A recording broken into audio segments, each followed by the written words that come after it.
किशमिश पानी राइसेन्स वाटर तैयारी व्यवहार उपकारिता तैयारी प्रणाली।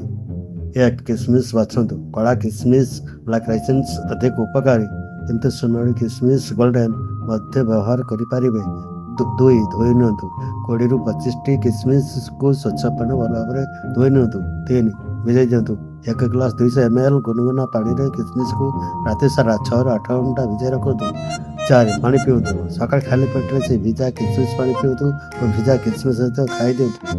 व्यवहार विधि प्रतिदिन सकाळ 1 ग्लास किशमिश पानी पीवा अधिक उपकारी अटे।